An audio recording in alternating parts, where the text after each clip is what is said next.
going to go ahead and start our mold now. I'm going to show you how to make our pine cone mold.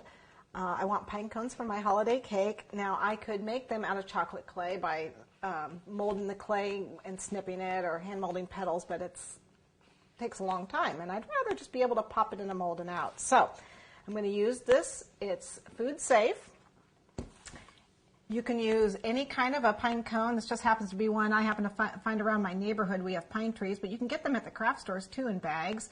Any kind of a pine cone, or even nuts and berries you can do molds out of.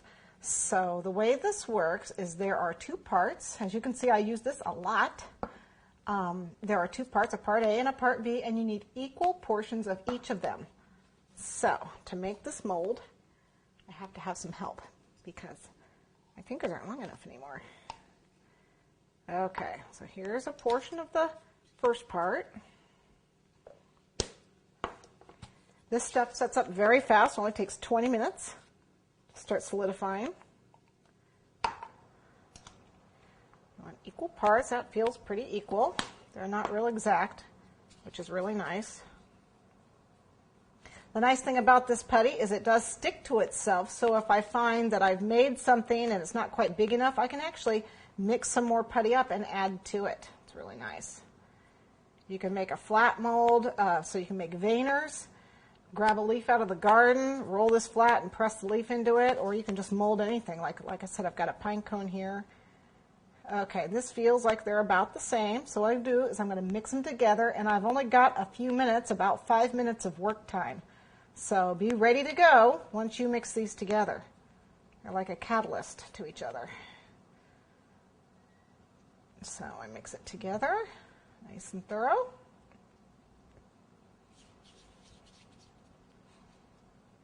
Okay, got my pine cone ready, got my ball, and I'm going to take him and I'm just going to stuff him down there and bring this up around it.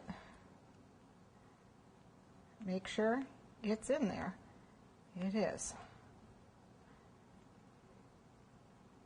Make sure the top is nice and level. I want to make sure I got plenty of putty up on the sides.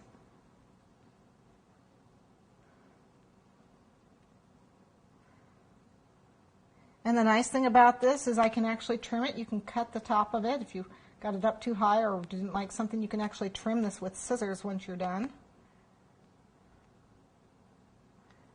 You roll it, shape it, form it. You got plenty of play time. That looks like we've pretty much got what we want now. Okay, now I need to let that set for about 20 minutes, and then I'll pull my pine cone out. At this point, I'm going to start my plaque. I want a plaque to go on top of this cake because of just the way I've designed the cake. You can actually build this poinsettia directly on your cake if you want, but you would just duplicate what I'm going to do, only do it directly on the cake instead of onto the plaque.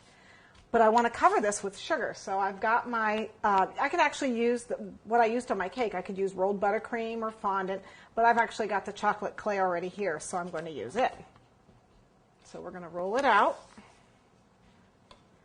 And this is an 8-inch plaque that I have. I'm not going to worry about it being too smooth because I'm actually covering most of it up. I'm covering a lot of it up with the poinsettia, so I don't have to worry about ridges or anything. If I wanted to, I could actually use one of the rolling pins that has pretty designs in it, the background of the poinsettia. I'm going to turn this over and get sticky. Unsticky.